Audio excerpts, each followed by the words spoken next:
Our first story begins not with a grand adventure, but with a job. For a young historian named Liam, that's all it was. He didn't see the romance in old buildings. He saw deadlines and data points. The decommissioned lighthouse at Widow's Point was his latest project.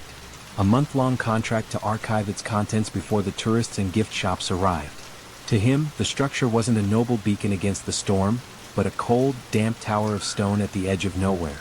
His only connection to the world he understood was a crackling phone call he made to a friend as soon as he arrived.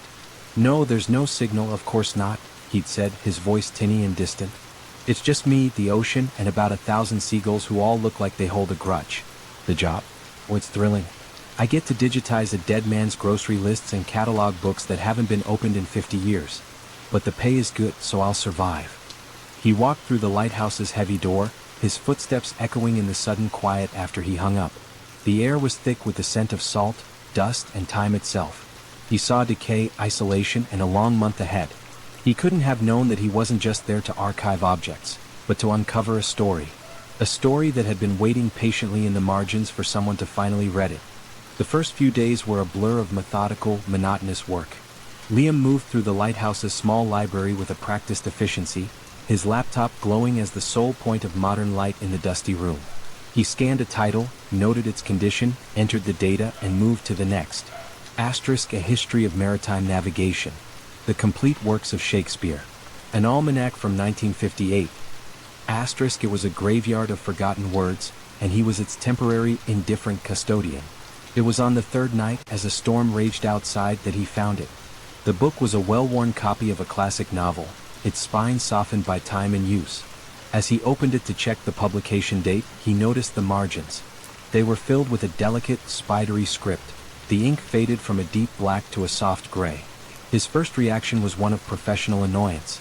Annotations, especially non-academic ones, were a nuisance to catalog. He sighed, preparing to make a note of the defacement, but his eyes caught a line of text. It wasn't a comment on the novel's plot or a critique of its characters. It was a note addressed to someone. "My dearest Alara," it began. "The fog is so thick today you can almost taste it. It reminds me of that morning in Cornwall, when you said the world had disappeared and left only us." Liam paused. He read the line again. This wasn't a diary in the traditional sense. It was a conversation. A one-sided conversation with someone who was clearly no longer there. He put the book down, a strange feeling prickling at the back of his neck. It felt intrusive, like reading someone's private mail. He tried to go back to his work, to the cold, impersonal facts of dates and titles, but he couldn't. The words lingered in his mind. The world had disappeared and left only us. He picked the book up again, telling himself it was for the sake of a complete archive. But he knew it was a lie. He was hooked. He turned the page and then another, devouring the notes in the margins. Arthur, the lighthouse keeper, wrote with a beautiful, heartbreaking clarity. He wrote of his profound loneliness after Alara was gone, of how the silence in the tower was a physical weight. He described the way she used to hum off-key while tending to the lamp, and how he now strained to hear that tune in the howling of the wind. Liam forgot about his laptop, forgot about the archive. He felt a sudden, desperate need to find more. He began pulling other books from the shelves, not in their cataloged order, but randomly, frantically, searching for that same familiar handwriting. He found it again in a book about seabirds. Here, Arthur's notes were lighter, filled with joy. He recounted the day he and Alara had rescued an injured puffin, and how she had named it Horatio, and fed it scraps from their table until it was strong enough to fly away. He wrote of their life together in the lighthouse, a small kingdom of two against the vast, indifferent sea. Next, he found a tattered book on gardening, an odd thing to find in a place where only rock and moss could grow. In its margins, Arthur wrote of Alara's stubborn attempts to cultivate a small patch of soil with wildflowers, a defiant splash of color against the gray stone. He described her hands, always smudged with dirt and smelling of earth, a scent he missed more than anything. Then the tone changed. In an old medical dictionary, the notes became tight, anxious. He wrote of her cough, of her fatigue, of the visits from the doctor on the mainland.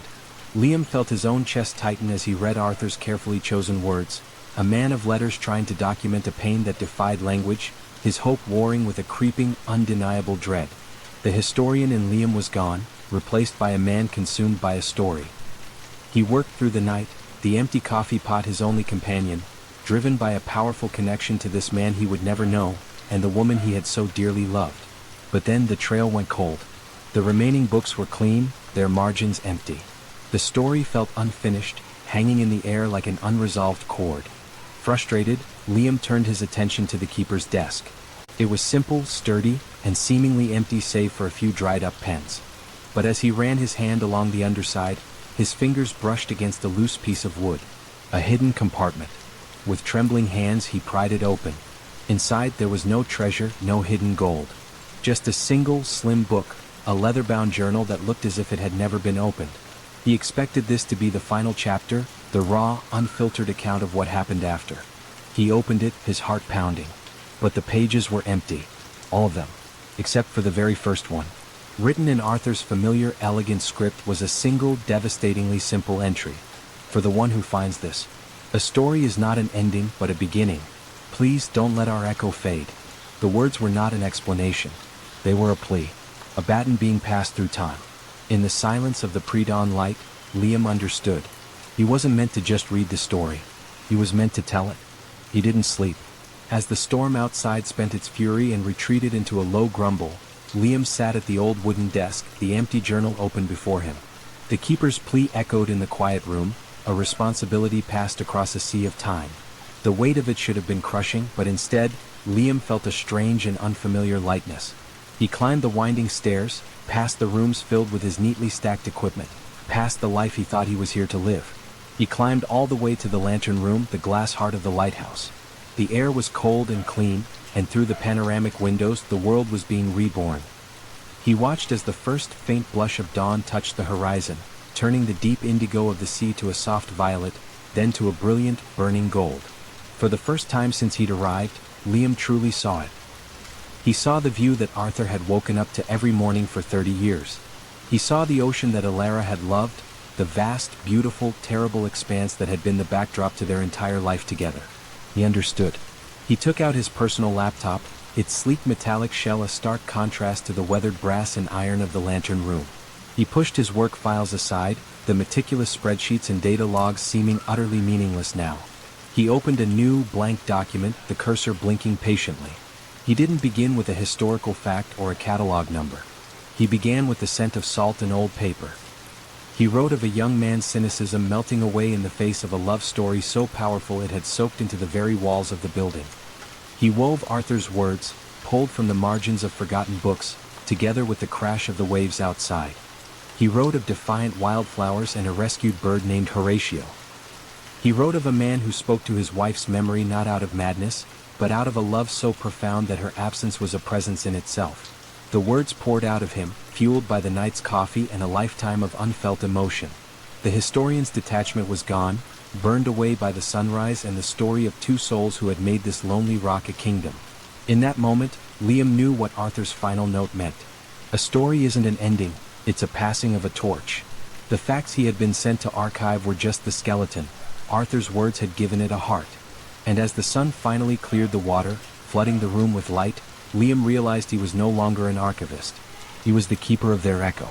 Liam left the lighthouse a month later, his contract fulfilled. But the man who walked down the winding path to the shore was not the same one who had arrived complaining into his phone. He took one last look back at the white tower, not with relief, but with a quiet sense of gratitude. He returned to the city, but the silence of the lighthouse followed him, not as an emptiness, but as a space to be filled with words. He rode on the train ride home in quiet cafes, and late into the night in his small apartment. 6 months later, a small publishing house took a chance on an unknown historian's first book. It was called The Lighthouse Keeper's Library. It wasn't a history book. It was a love story. And to everyone's surprise, most of all Liam's, it became a quiet bestseller.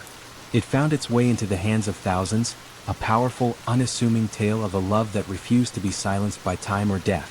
Arthur's plea had been answered. The echo was not lost. It had been amplified, sent out into the world like the beam of the lighthouse itself. And Liam kept writing.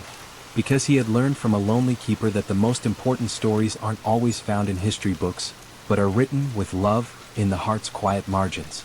It's strange, isn't it? How a stranger's story, written in the margins of a forgotten book, can change the course of our own. It makes you wonder, what echoes are we leaving for others to find? We carry our histories in different ways. For some, it's in the pages of a book. For others, It's in the scent of baking bread, a scent that can smell as much of sorrow as it does of sweetness. Our next story begins in a small shop on a quiet street, on the last day of its life. The bell above the door of Gable's Goods hadn't jingled in hours. The air, which once danced with the warm, comforting aroma of fresh loaves and sugar, now hung heavy and still. It smelled of old yeast, of cooling ovens, and of a deep, final quiet.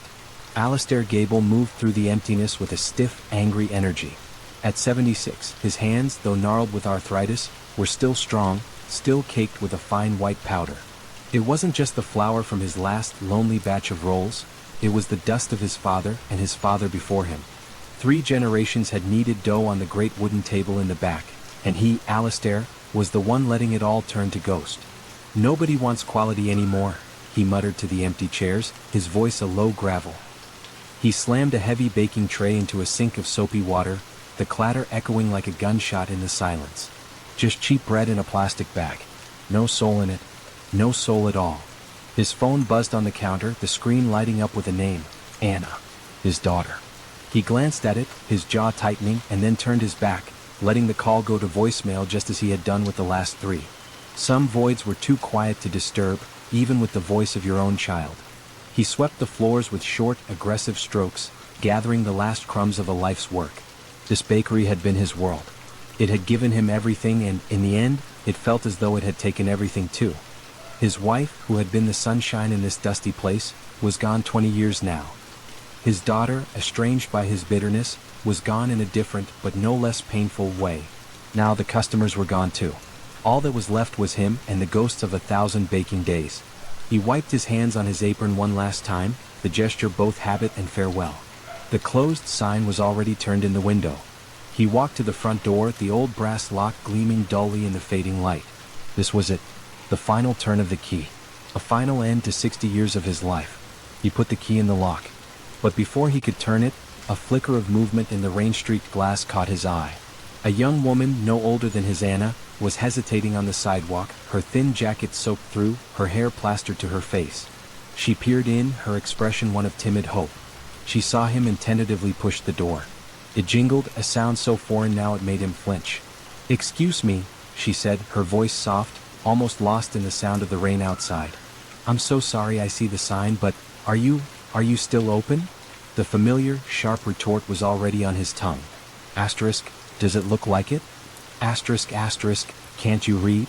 Asterisk, he opened his mouth to let the anger out, to push this last lingering piece of the world away so he could finally be alone in his misery. But he stopped. He looked at her, truly looked at her. It was her eyes. They weren't demanding or impatient. They were just hopeful. It was a look he hadn't seen in this shop in a very, very long time. It was the look his daughter used to have, before he taught her not to expect anything from him. The anger deflated, leaving only a vast, hollow weariness. The key felt heavy in his hand. He took a slow breath, the air tasting of rain and regret. He didn't smile. He didn't offer a kind word. But he took the key out of the lock, and with a low grunt that was more sigh than sound, he stepped back, holding the door open just wide enough for her to slip inside. "What can I get for you?" Mr. Gable asked, his tone clipped, impatient. He expected an order for a half-dozen rolls, maybe a loaf of rye. But the young woman, Maya, didn't look at the sparse offerings behind the glass. Instead, she reached into her bag and pulled out a small, folded card. It was creased and soft as old cloth, its blue lines faded, the ink a ghostly brown. She held it out as if it were a precious thing. I don't want to buy anything," she said, her voice soft but clear. "My grandmother's name was Rose. She told me she worked here a very long time ago for your father." Mr. Gable said nothing, his face an unreadable mask of stone. Maya took a small breath and continued. "She always talked about a special bread, one that wasn't on the menu. She called it the sunrise loaf. She said it was your father's secret." The name hit Alistair Gable like a physical blow. For the first time all day, the rigid set of his shoulders went slack, only to be replaced by a sudden, defensive stiffness. The sunrise loaf. It wasn't a product. It was a poem. It was the bread his stoic, silent father would make only on the morning of his mother's birthday, its crust the color of a new dawn, its crumbs soft as a whisper. It was a love letter made of flour and yeast, meant for an audience of one. "Never heard of it," he snapped, his voice rougher than before, turning away to wipe down an already clean counter. "You've got the wrong place." He was trying to slam a door on a memory so beautiful it had become painful to recall. But Maya didn't leave. She didn't argue. Instead, she began to speak, her voice weaving a picture of a past he had long tried to bury. She spoke of her grandmother's stories, of a bakery that was the warm heart of the neighborhood. She described the sound of his father whistling, a low, cheerful tune that used to drift through the shop. She talked about his mother, how she'd slip broken cookies into the bags of children, her smile a secret shared between them. Each word was a gentle tap against the thick wall he had built around his heart. He had allowed this place, his legacy, to become a tomb, and this stranger was filling it with light. His angry movements slowed. The hands that had been clenched in frustration began to relax. Finally he stopped, his back still to her. "He wasn't a whistler," he said gruffly, the words tasting foreign on his tongue. "Not much anyway." It was a contradiction, but it was also an invitation. A crack in the stone. He turned, his eyes avoiding hers, and walked to a dusty shelf in the back. He pulled down a heavy, grease-stained ledger. His father's recipe book. He blew a cloud of flour dust from its cover and laid it open on the great wooden table. Maya moved to stand beside him, the space between them filled with a fragile truce. He pointed a trembling finger at a page. "Gingerbread," he mumbled. "Mayanna, my daughter, she used to love this. Stole the raw dough when I wasn't looking. Got flour all over her nose." It was the first time he had spoken her name with anything other than bitterness. A memory, clear and sweet, had pushed through the sorrow. He looked at Maya, his eyes glassy. "My father," he said, his voice barely a whisper now, "he wasn't a talker. When we lost my mother, he baked more bread. Poured all his grief into the dough. I guess I learned that from him. When my own wife, my beautiful Sarah, passed, I did the same. I just baked more bread. And in the silence, I pushed my little girl away. In the quiet intimacy of the empty shop, as the rain pattered softly against the windows, an unspoken agreement formed between the old baker and the young woman. The recipe isn't in the book," he said, closing the ledger. "It was never written down. It was in his hands. And now, it's in mine." And so they began.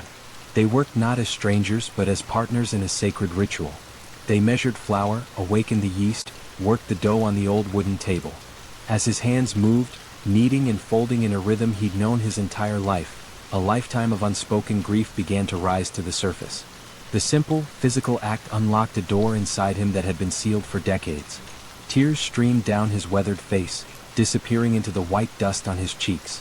He spoke of his wife, of his loneliness, and he finally spoke of his deepest fear, not of death but of dying alone, of being remembered only as a bitter old man whose greatest creation was the distance he'd put between himself and the person he loved most. Maya didn't offer empty words of comfort. She simply passed him a dusting of flour, scraped the dough from the table, and worked beside him, her silent presence a far greater solace than any phrase could be. Soon a new smell began to fill the shop. It was the scent of the sunrise loaf, a warm, rich, impossibly comforting aroma that pushed back against the years of dust and sorrow. It smelled of hope. As the bread baked, turning a beautiful golden brown in the old oven, Alistair looked at his phone, still sitting on the counter where he had ignored it hours before. The screen was dark. He picked it up, his hand shaking so much he almost dropped it. He scrolled to Anna's name. His finger hovered over the call button, a lifetime of pride and regret holding him back. He looked at Maya, who gave him a small, encouraging nod. He closed his eyes and pressed the button. He listened to the ringing once, twice. His heart hammered against his ribs. Maybe she wouldn't answer. He deserved that. "Dad." Her voice was cautious, surprised. Alistair Gable took a ragged breath, the scent of the sunrise loaf filling his lungs. "Hi, honey," he said, his own voice thick and unrecognizable with emotion. I was wondering if you wanted to come by the bakery. I've made something for you." There was a long silence on the other end of the line. Then he heard a soft sound, a choked sob. "I'll be right there, Dad." He hung up the phone. The wait was the longest 10 minutes of his life. And then he heard it. The sound he thought he'd never hear with hope again. The gentle jingle of the bell on the front door. He looked up, his eyes blurry with tears as his daughter Anna stepped inside. She stood in the doorway, her face a canvas of confusion, and then as the warm, wonderful scent of the loaf reached her, as she saw the tears in her father's eyes, her expression softened into a look of profound, dawning understanding. The ovens at Gable's Goods would cool for the last time that night. The shelves would remain empty. But in the warm, fragrant air of the old shop, A door that had been locked for 2 decades had finally, miraculously, creaked open. Sometimes, the door we think is closing forever is actually the one that needs to be opened. A single act of kindness, a shared memory. Sometimes that's all it takes to make a new beginning. But we can only perform those acts of kindness when we truly see the person in front of us. And truly seeing, can be the hardest thing to do when we are lost in the landscape of our own exhaustion. Our third story takes place on a long dark ribbon of highway, under a sky weeping a cold, steady rain. Inside a small car, a young doctor named Chloe was driving, though a part of her felt like she was still back at the hospital, walking its sterile, fluorescent-lit halls. It had been a grueling 24-hour shift. A day of beeping monitors, frantic decisions, and the quiet, heavy weight of lives held in the balance. Now, on the road, her mind continued its clinical churn, a defense mechanism against the emotional toll of her work. The patient in 3B cardiac arrest, time of death 1842. The child in pediatrics, fever of 103, responded to the antibiotic regimen. The family in the waiting room, delivering the bad news, observing their stages of grief. She cataloged the day's events not as tragedies and triumphs, but as data points, a series of problems and their resolutions. It was how she coped. It was how she could get back in her car and drive toward the promise of her empty, quiet apartment without falling apart. Her world had shrunk to the rhythmic sweep of the windshield wipers and the tunnel of road illuminated by her headlights. She was on autopilot, a tired soldier on the last leg of a long march home. And then, up ahead, a sight broke through her fatigue. A pair of hazard lights, pulsing weakly in the rain like a faint, failing heartbeat. An old, beat-up car was parked on the shoulder. Standing beside it was the silhouette of an elderly man, looking small and lost against the vast, dark expanse of the night. Chloe's first instinct, born of pure, bone-deep exhaustion, was to keep driving. "You've done enough for one day," a voice in her head pleaded. Asterisk, you are not on call. You are not responsible. Asterisk, she could feel her foot wanting to press harder on the accelerator, to leave the blinking lights behind and disappear back into her own world. But then another voice, quieter but more insistent, took over. It was the voice that had guided her through medical school and countless sleepless nights. The voice that saw a problem and sought to fix it. The voice of a healer. It didn't speak of oaths or obligations. It simply saw a person who might be in trouble. With a sigh that fogged the inside of her windshield, she slowed the car, the tires hissing on the wet asphalt as she pulled onto the shoulder behind the sputtering vehicle. The man, whose name she would learn was Arthur, was flustered and deeply apologetic. His car had given up the ghost and he had no phone service. He needed a ride to the next town about an hour away. Chloe, with a professionalism that masked her reluctance, agreed. As he settled into her passenger seat, bringing a gust of cold, rain-scented air with him, she noticed he was clutching a small, simple wooden box to his chest. Its corners were worn smooth with time and touch, and he held it not like a possession, but like a part of himself. The first 20 minutes of the drive were filled with an awkward silence, broken only by the wipers and the rain. Then Arthur began to talk. His conversation was disjointed, a stream of consciousness that seemed to have no anchor. He spoke of the constellations hidden behind the clouds, telling a rambling story about Orion and his belt. He told a terrible old-fashioned joke that ended with a punchline she didn't quite understand. He commented on the color of the darkness outside the car. Chloe just nodded along, her eyes fixed on the road, her patience wearing thin with every mile. To her tired, logical mind, his rambling was a clear sign of age, perhaps confusion, maybe the early stages of dementia. She found him odd, and his chatter was an irritating distraction. Then his behavior grew stranger. He would lean forward, peering into the night. Could you speed up a little, my dear? I worry we won't make it in time." A few minutes later, it would be the opposite. "Perhaps we should slow down. There's no need to rush these things." All the while, his free hand was tapping out a nervous, rhythmic beat on the lid of the wooden box.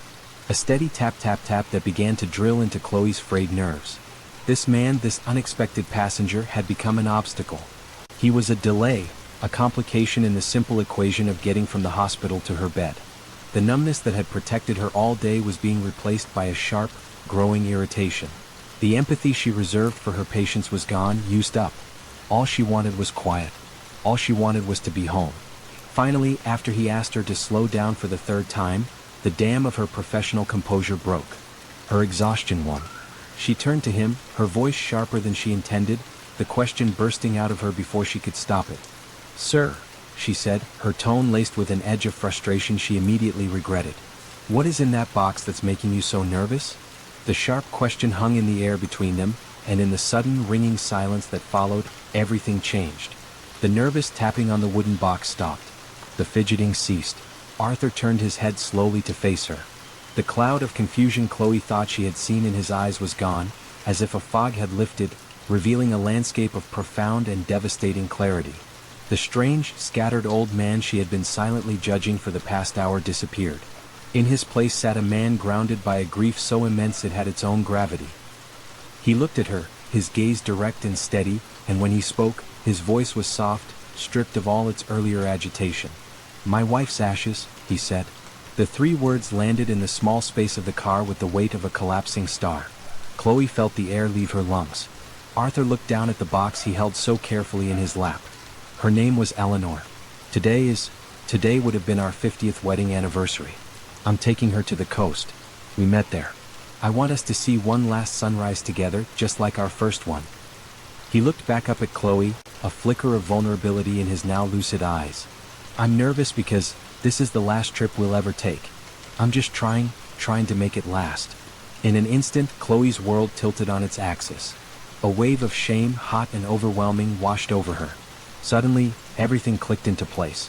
The disjointed talk of stars and the sky wasn't senility, it was him sharing the world with his wife, just as he always had. The bad jokes were likely her favorites. The requests to slow down, to speed up, weren't the whims of a confused mind. They were the desperate, heartbreaking attempts of a man trying to bargain with time, to stretch these final, precious moments with the love of his life into an eternity. She, a doctor, a person trained to diagnose, had seen only the symptoms and missed the cause entirely. The cause wasn't age. It was love. A love that had endured for half a century and was now contained within a simple wooden box. Her own exhaustion, her own desire for sleep, felt so small, so shamefully insignificant. In that moment, the clinical shield she wore shattered into 1,000 pieces. She wasn't a tired doctor anymore. She was just a person, sitting in the presence of a great and terrible sorrow. She took a slow, steadying breath, her own voice emerging gentle and quiet, stripped of all its earlier impatience. "Let's get her to the sunrise," she said. The rest of the drive was different. The awkwardness was replaced by a comfortable, respectful silence. Chloe drove with a new sense of purpose, no longer rushing toward her own bed, but carefully navigating the road as if she too were carrying precious cargo. They arrived at the coast just as the sky was beginning to soften from black to a deep, bruised purple. It was a small, secluded cliffside lookout, a place that felt like the edge of the world. They didn't speak as they got out of the car. There were no more words needed. Arthur walked to the weathered wooden railing and gently placed the box upon it, his hand resting on the lid. Chloe stood a few feet away, not wanting to intrude but not wanting him to be alone. She stood as a quiet witness. Together, they watched as the sun began its ascent.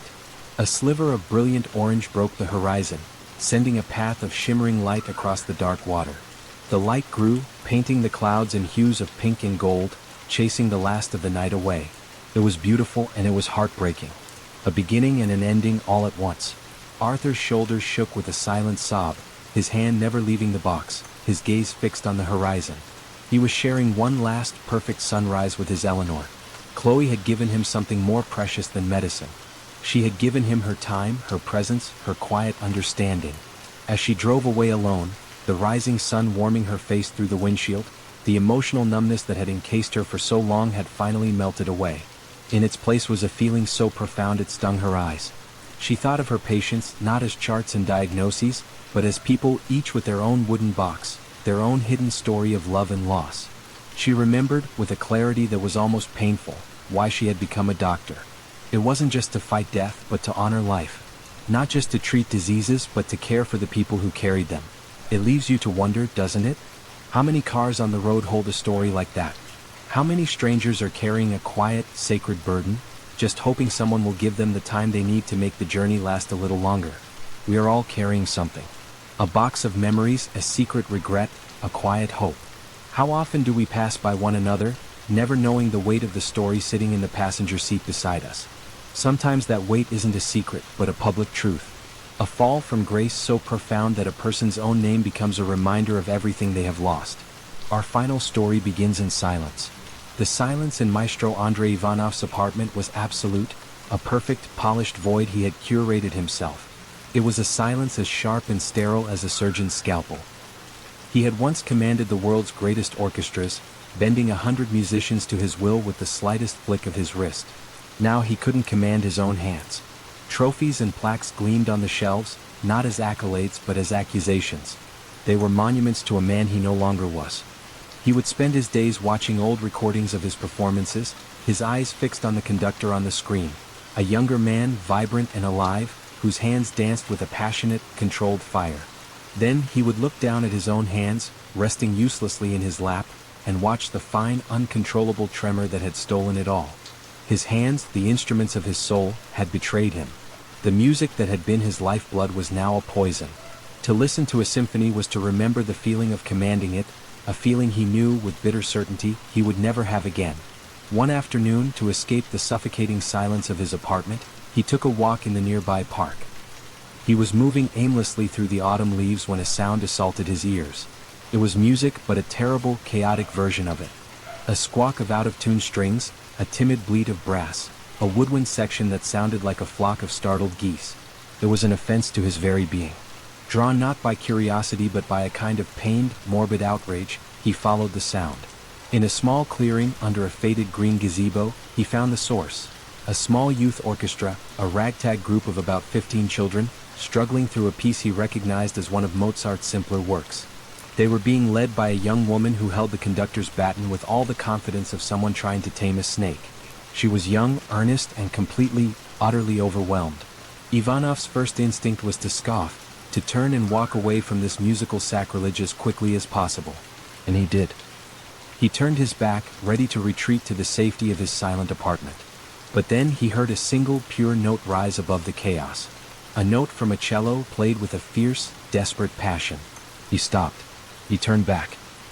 He saw the player, a young girl, maybe 13 years old, her brow furrowed in concentration, her small frame leaning into her instrument as if her life depended on it. She was wrestling with the music, frustrated by her own mistakes, but refusing to give up. And in her fire, in her defiant passion, Maestro Ivanov saw a ghost. The ghost of a small boy in a cold St. Petersburg conservatory, a boy who believed that music was the only language that mattered. He saw himself. He didn't leave. He found a bench just far enough away to be unobtrusive, yet close enough to hear every painful, incorrect note. And he began to attend their practices. Every Tuesday and Thursday he would sit there, a thundercloud of a man muttering critiques under his breath. No, the tempo is dragging. The violas are rushing, always the violas. Pathetic. The kids noticed him, of course. The scary old man who just sat and scowled.